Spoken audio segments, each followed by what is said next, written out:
Welcome to Truth by Billie Beene. Today's date, April 27, 2026, time in Texas, about 2 p.m. Some of the things we'll cover: a fourth carrier strike group and the U.S. possibly getting ready to ground invade Iran.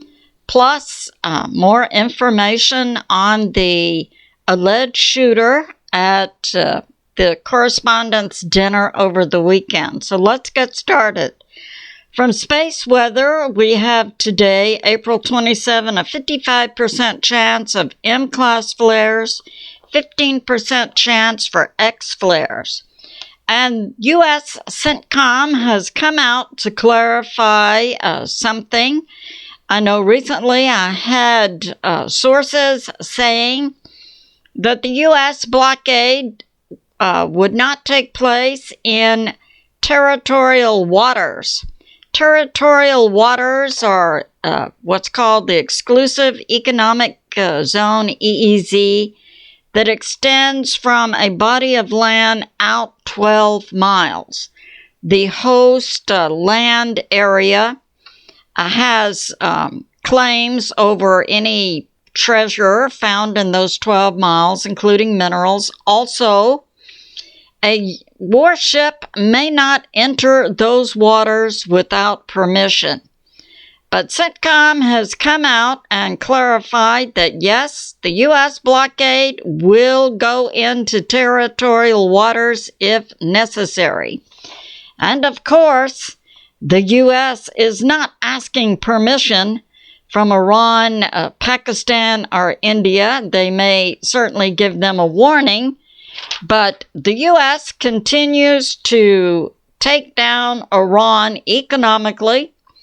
That's losing $500 million per day because the U.S. is blocking Iranian tankers from getting out into past the Strait of Hormuz. The U.S. is also blocking ships from going into Iran to pick up oil, and I believe they may be allowing humanitarian ships in with food and medicine and so forth after the U.S. goes on board and searches the ship. So that's going on. And we have this. So we had that shooting at the Washington Hilton in Washington, D.C. over the weekend at the White House Correspondents' Dinner. Arrested was 31-year-old Cole Tomas Allen, alleged to be a teacher in California. Clarification has come out. He is a tutor in Torrance, California. He is to be arraigned today, and we know at least 2 charges. Arraignment is being announced over the weekend by Judge Janine, who's now the D.C. attorney. He will be charged with shooting a Secret Service officer whose life was saved by his vest, his armored vest. We understand he was treated at a local hospital and is to be okay. The shooter, also Saturday, was taken down by Secret Service. He was armed with a rifle, a pistol, and knives. Of course, the weapons were taken away from him. He got off 5 to 8 shots, one of which hit the Secret Service officer in the chest, but he was saved by his vest. Saturday night, the shooter, Allen, was also taken to a local hospital. He had not been shot. He was being taken to a local hospital for evaluation. So that's going on with that shooter, and thank God there were no deaths, just one injury, and that Secret Service agent is going to be okay. And we have intel now that a 4th carrier strike group is being deployed to the Middle East, the USS Eisenhower.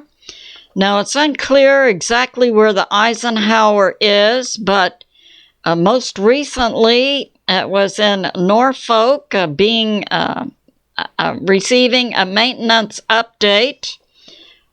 Its exact location now in the water is unknown, but U.S. intel says it's also being deployed to the Middle East. We also have unconfirmed U.S. intel, meaning we don't have a lot of sources, just a few, that the U.S. military will begin a ground operation May 10 into Iran, and that the U.S. military will be engaged in Iran until February of 2027.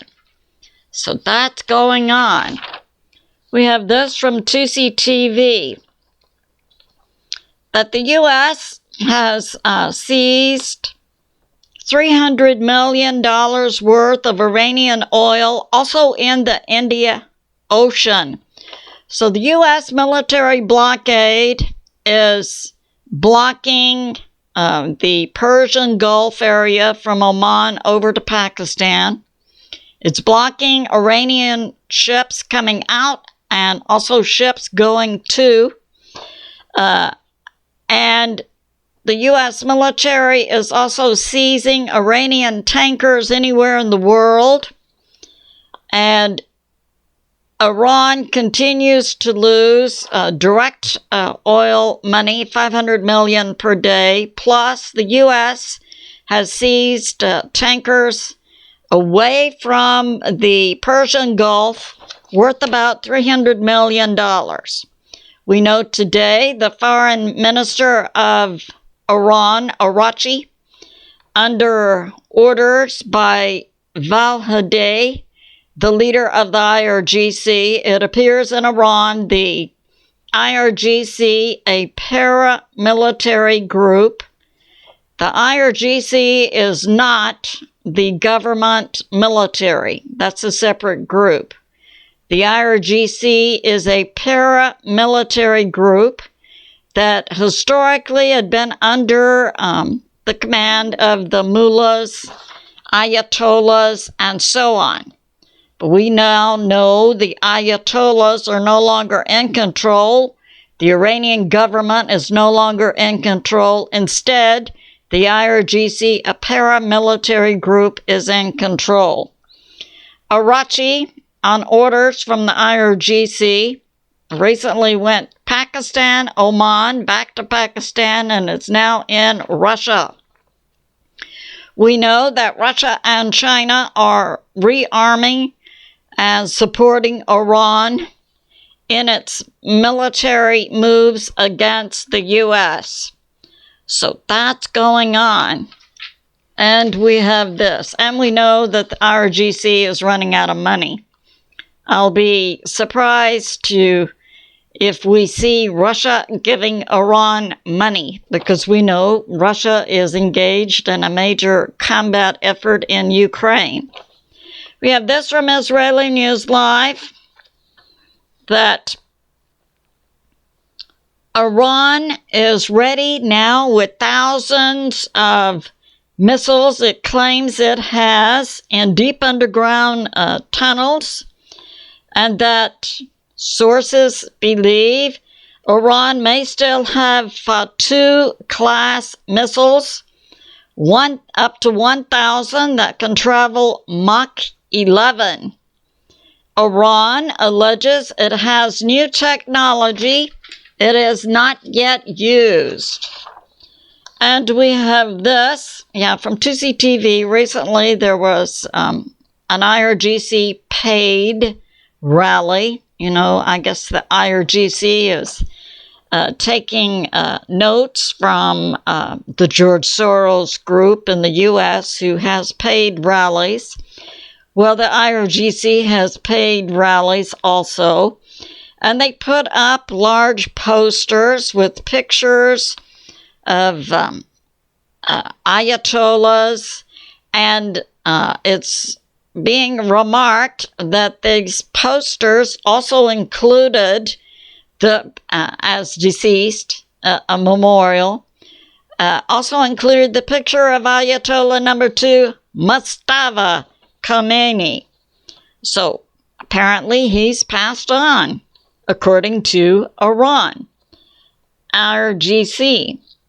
So we have this. Iran says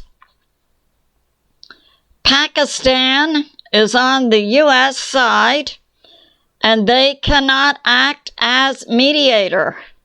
So this would be coming out from the IRGC, and yet we see Arachi, an IRGC foreign minister, going to Pakistan, Oman, back to Pakistan, and then into Russia. It's my position that Pakistan has mixed groups.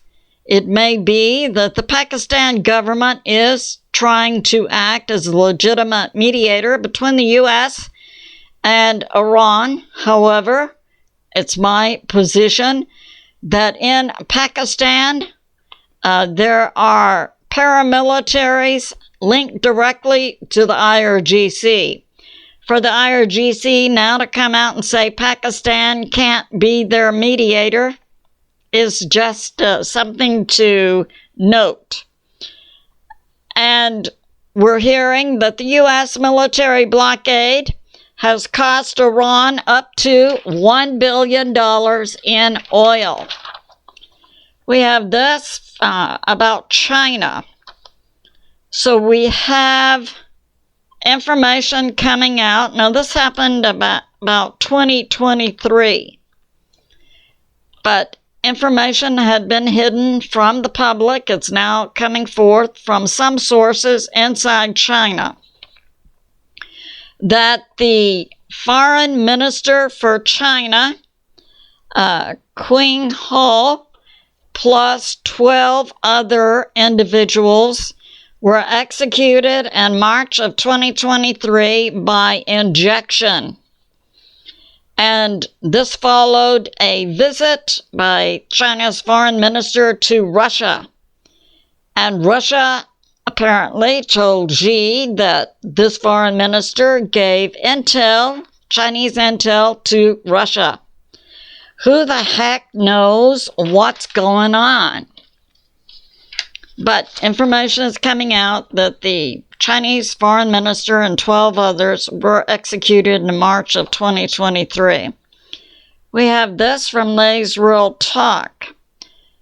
Right now, so we're in April of 2026, Xi continues major lockdown of all citizens inside China to control their travel, especially outside China, by controlling passports. And they're now upping their control of passports. This not only includes people who are currently working for the CCP, and I'm hearing the CCP is about 225 people. Now, as I've put out before, these 225 people running the CCP come from 12 Chinese families. So we see China as a nation that is controlled by dynasty. And now Xi is controlling the passports not only of active CCP and their family members and other employees, but also retired individuals who work for the CCP as well as the Chinese government, as well as the Chinese military. And now they are putting additional rules and requirements on ordinary citizens from traveling. So China is controlling travel outside China of its entire apparatus, CCP, government, military, plus anyone retired, plus now ordinary citizens. So that's going on. And we have this. that from You Be Ready, a word from the Lord recently. He just put out about yesterday that the Lord says this is a time for harvest, and that the Lord is going to pour out His Spirit upon America. He's going to remove false pastors. And this correlates to what I've been putting out for several years. And while many were talking about doom and gloom and Armageddon, my perception was it's a time for harvest. I believe also that recent word I had from the Lord, President Trump, I believe May 17 is to rededicate the U.S.